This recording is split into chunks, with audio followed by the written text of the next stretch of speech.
Hare Krishna. So here's a question about who is in control.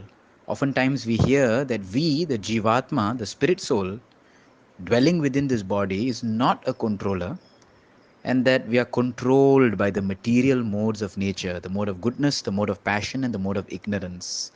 So, how is this really happening? Factually, actually, there are three controllers, right?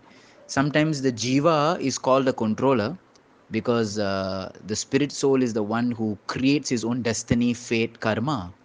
Proof of this is given in Bhagavad Gita in the verse 7th chapter, 5th verse. Aparayam itasto anyam prakriti vidime param jiva bhutam mahabhaho yayedham dharyate jagat.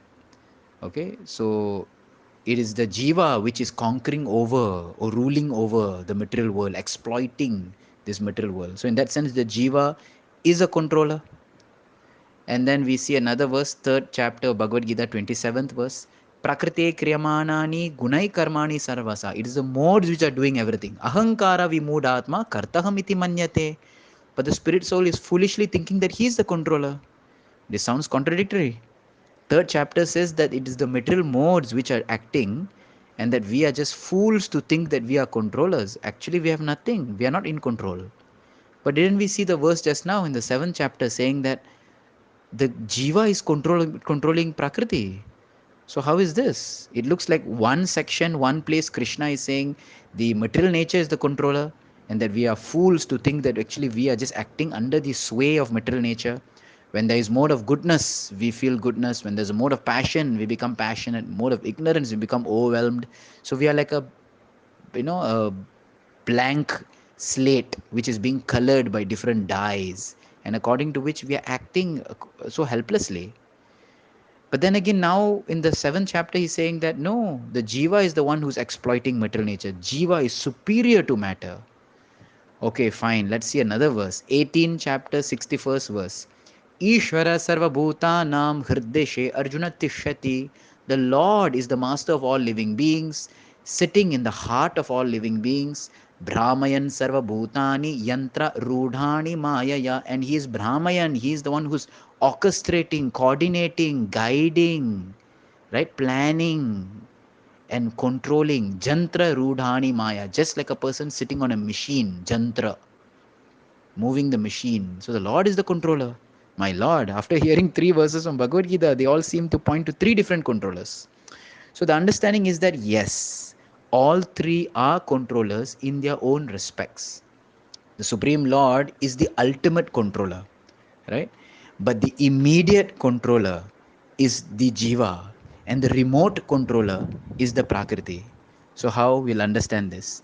It's the Jiva who desires, because it is the Jivatma or the spirit soul that desires. In one sense, he is the controller because he is ultimately desiring, and material nature facilitates that desire.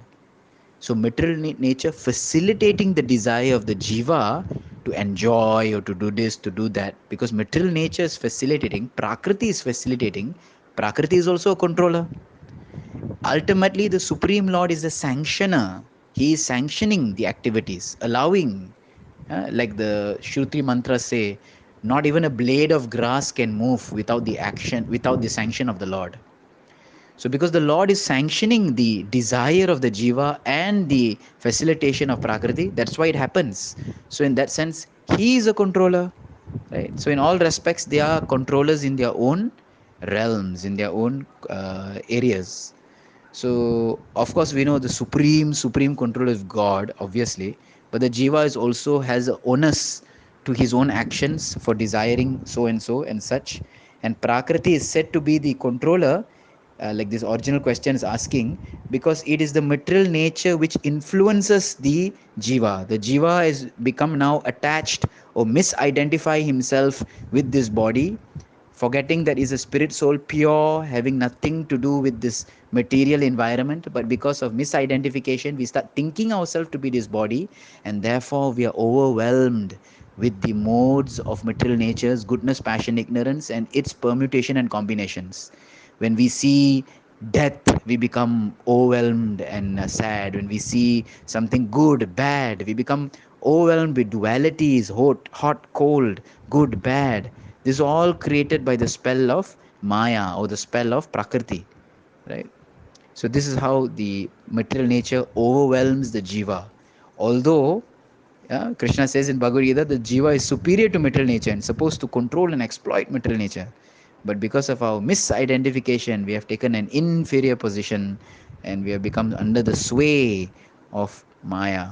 Right? So the goal of life is ultimately that the jiva desire that which is auspicious for himself, which is Krishna consciousness. If the jiva desires to serve the Supreme Lord, then he doesn't have to deal with Prakriti. Right? Prakriti will just go on functioning, and he is not a ahankara vimudhatma. He is not fooled by his own false ego, but he serves the Supreme Lord. So that is perfection. That the minute independence is dovetailed into the supreme independence. Srimad Bhagavatam gives an analogy, just like there are waves in a river, small waves and small streams and forces, but when it merges, all the rivers merge into a great ocean, the waves of the ocean overwhelm the waves of the river. So our desires are like small rivers, we have our own waves. We want to do this, we want to do that. But when we align ourselves with the waves of the ocean, we become insignificant. All right. So the goal of life is all jivatmas to align themselves with the desire of the Lord, because what the Lord ultimately desires is actually our own well being, and that is best for us. Hare Krishna.